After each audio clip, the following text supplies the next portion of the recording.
Lake. Yeah, Lady Lake. Well, she's a pretty amazing lady, and somehow we found each other on the internet, and she found me, and she's from Las Vegas. She lives just outside of Las Vegas, and she came over here, well, it's quite a few months ago now, and I'd already heard her music, and we talked about some new songs that she'd written. And so she came over. We actually went up north into a studio that I use up north in England, and we recorded a couple of tracks, which one of which you've just heard, and then I brought it back to my studio. I've got a studio in Cookham in Berkshire, a bit further south near London, and I added some lead guitar. Actually, it's a bit of an unusual situation because the lead guitar on there is a very young guy called Anthony Campo, and this was really his first go at playing on a release track, on a rock track, and he's only about 15, 16, so pretty amazing guy, pretty amazing guitarist. That's impressive. And we just had a great time, making it, and it's very nice to hear it coming out of the phone, really. Well, it's nice to hear it. You're too. I look forward to sharing it with our listeners as well. Yeah, absolutely. And hopefully nobody else can hear me. Apparently, I'm the only one that's getting that echo, and it's only on my voice, so I'm going to ignore it. Right. Yeah, it's annoying. I know what you mean. But I can hear you quite clearly. There's no echo on this end. Fantastic. But Emina is supposed to be coming over here to do some gigs next year, I think, so we're looking forward to that.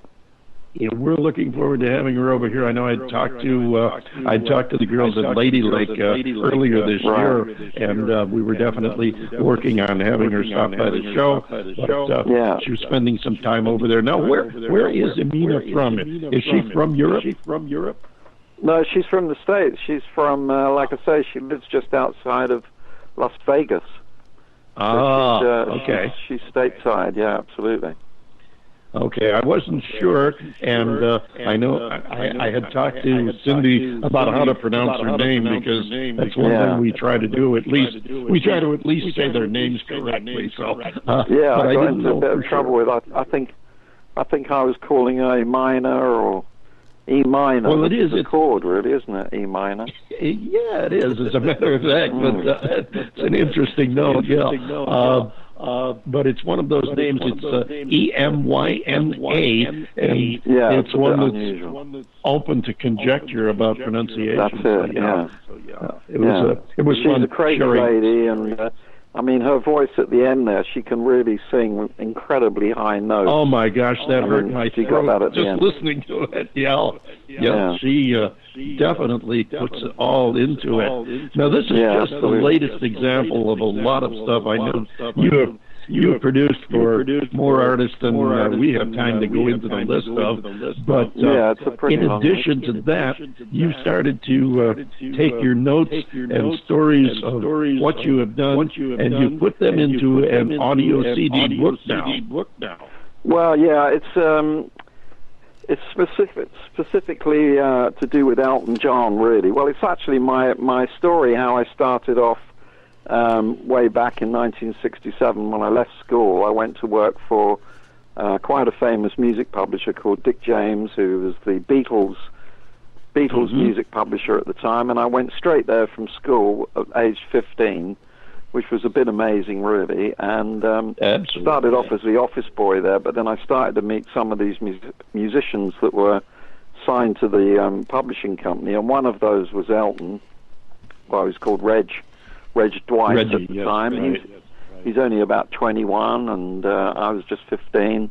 But when I heard his music, really, just sitting down playing the piano, I just thought he was something else, really, even though I was quite young. And so pretty soon I was working for his music in sort of promotion and everything else. And then actually, aged 18, I actually went to the States on one of his first American tours. And I think John was saying you're in Arizona there at the moment, are you? Yes, I am. John's in Florida. So we were in, I remember going to Phoenix, and we played there. We did a 3-month tour, but it was crazy times really, because he was pretty unknown, and this was the beginning of his career, so it was the beginning of my career as well. And I have to ask this because you mentioned you were about 15, and you had previously mentioned that the guitarist on the newest record was 15. Is that something people start getting into the business at 15 over there? Well, I mean, when I was, in the 60s, a lot of kids left school, even before me, they left at 14. 15. I think that's quite unusual now, to be honest, that, kids tend to stay at school longer, and then they maybe go on to college, and there's obviously colleges of music now where you can go to a music college and learn about engineering and production, whereas in my day, there wasn't such a thing as that really. So the only way, if you wanted to learn about the music business, was actually working in a record company or in a studio. So I was very lucky really to leave school at that early age, and then I was actually producing my first record when I was 18, so I started very young, which I kind of appreciate now really. Oh, I can appreciate that fact. I started DJing at about 16, so I can relate with that. Yeah. But, I mean, music is one of those things that you're never too young to start, really, and it's also one of those things that it's very hard to learn about until you're actually doing it. So. Well, I know production and engineering now has become highly technical, so there's it's a little bit more technical than it was when I started. We're going to talk with you about your work on that end shortly. I know we saluted last week. CMT over here has started a mentorship program where they're taking young emerging artists and giving them a start and having them work with the big-time producers in major studios. And I think that's just fantastic. I wish more would get into doing just that. But before we go any further, I want to have you tell us a little bit about this next record, this next song we're going to play that you gave us by a guy named Steve Jiske. I hope I'm pronouncing his name correctly. Yeah, well, actually, I don't really know how he pronounces his name, and I suppose Jiske. I suppose that's how I would pronounce it, Steve Jiske. But the amazing thing is that the people that I work with now, I don't even talk to sometimes, let alone meet. And I don't even know quite where this guy is from, but he got in touch with me, and he sent me quite a few songs that he'd written and that he'd had recorded. And the particular song that we're going to hear is called Fallen. And to be honest, I'm not a huge country music fan, but when I heard this song, I just fell in love with it. I really loved the song, and I really loved the singer, and he wanted it mixed, he wanted it remixed, and the idea was to sort of give it my flavor of a bit of my flavor of production. So I was able to put some more keyboards on it and put a bit of backing vocals on, and then try and sort of direct it in more of an English fashion, I suppose. I got you. Well, let's give it a listen. This is Steve Jiske, and it's called Fallen.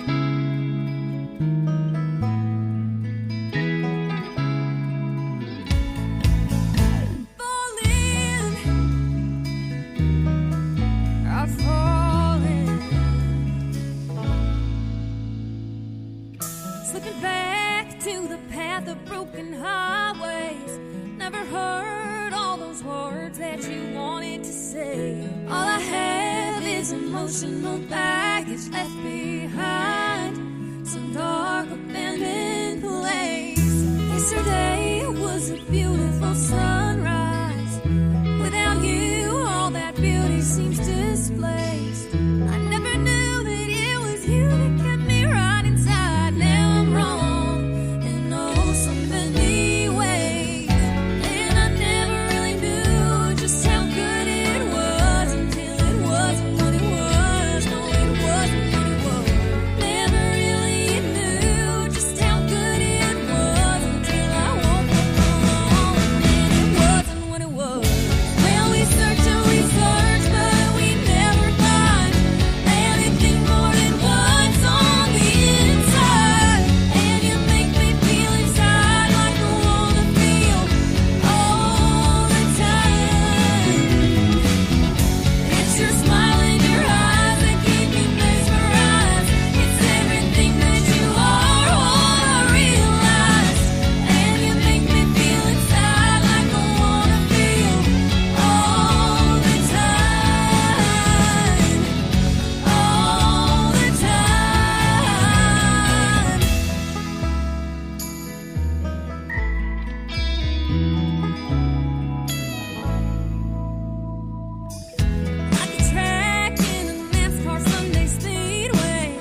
Fallen. That's Steve Jiske. I'm not sure, Jiske, and I'm sure we will find out.